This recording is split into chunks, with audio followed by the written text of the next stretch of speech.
আমরা কি জানি আল্লাহ রাসূল সাল্লাল্লাহু আলাইহি ওয়াসাল্লামকে আল্লাহ সুবহানাহু ওয়া তাআলা পবিত্র কোরআন কারিমে কি নামে ডেকেছেন? সেটা হলো সিরাজুম মুনীরা। সিরাজুম মুনীরা মানে হচ্ছে জ্বলন্ত প্রদীপ, যেটা সূরা আল আহজাবের 46 নম্বর আয়াতে আল্লাহ সুবহানাহু ওয়া তাআলা বলছেন যে অর্থ হলো এরকম, আমি আল্লাহ সুবহানাহু ওয়া তাআলা আদেশ করছি আমার দিকে এক আহ্বানকারী এবং জ্বলন্ত প্রদীপকে। সো আল্লাহ রাসূল ইসলামকে আল্লাহ সুবহানাহু ওয়া তাআলা কেন জ্বলন্ত প্রদীপ বললেন, কেন একটা সুর? এখন আসুন হাদিস শরীফে যেটা বলা হয়েছে, কেন আল্লাহ রাসূল ইসলামকে সিরাজুম মুনীরা বলা হয়েছে, কেন একটা চন্দ্র বা একটা সূর্য বলা হয়নি? কারণ একটা চন্দ্র চাইলে আরেকটা চন্দ্রের জন্ম দিতে পারবে না, পক্ষান্তরে একটা সূর্য চাইলে একটা সূর্যের জন্ম দিতে পারবে না। কিন্তু একটা জ্বলন্ত প্রদীপের সান্নিধ্যে যখন আরও কয়েকটা প্রদীপ আসবে বা আরও কয়েকজন আসবে, তারাও আলোয় আলোকিত হয়ে যাবে, সুবহানাল্লাহ। যার কারণে আল্লাহ রাসূল ইসলামকে সিরাজুম মুনীরা বলে আখ্যায়িত করেছেন, আল্লাহ সুবহানাহু ওয়া তাআলা ডেকেছেন।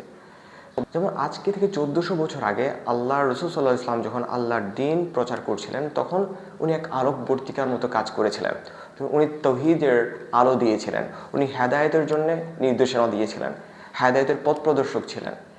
এবং আজকে থেকে 1400 বছর আগে যখন কন্যা সন্তান হলে জ্যান্ত মাটির নিচে পুঁতে ফেলা হতো, সেই ধরনের বিষয়গুলোকে উনি মূলোৎপাটন করে ফেলেছিলেন ওনার আলো দিয়ে। এবং আল্লাহ রসুল ইসলাম একই সাথে ন্যায় বিচার, সুবিচার, ইনসাফ এবং আল্লাহ রসুল ইসলাম যে আল্লাহর মনোনীত দিন ইসলামের প্রতি উনি ধাবিত করেছিলেন এই সিরাজুম মুনীরা এই টাইটেল দিয়ে। এবং আল্লাহ রসুল ইসলাম হচ্ছেন এমন একজন আলোকবর্তিকা যার সংস্পর্শে এলে অন্য যারা ছিল, অন্ধকার যুগে যারা ছিল, তারা সবাই আলোয় আলোকিত হয়ে গিয়েছিল।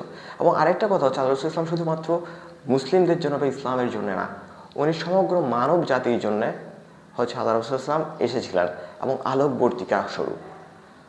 আসুন আমরা সবাই আল্লাহ রসুল ইসলামের এই দেখে যাওয়া পথগুলো সবাই ফলো করি, অনুসরণ করি, আল্লাহ রসুল ইসলামকে ধ্যানে জ্ঞানে সবসময় সাথে রাখি এবং বেশি বেশি কোরআন কারীম তেলাওয়াত করি। আজকে রমজানের 14তম দিন, মাগফিরাতের 4র্থতম দিন। কেমন যাচ্ছে আপনাদের এই রোজা? অবশ্যই জানাবেন, কমেন্ট সেকশনে কমেন্ট করে যাবেন, লাইক শেয়ার সাবস্ক্রাইব করে আমার সাথে থাকবেন। Stay tuned for more.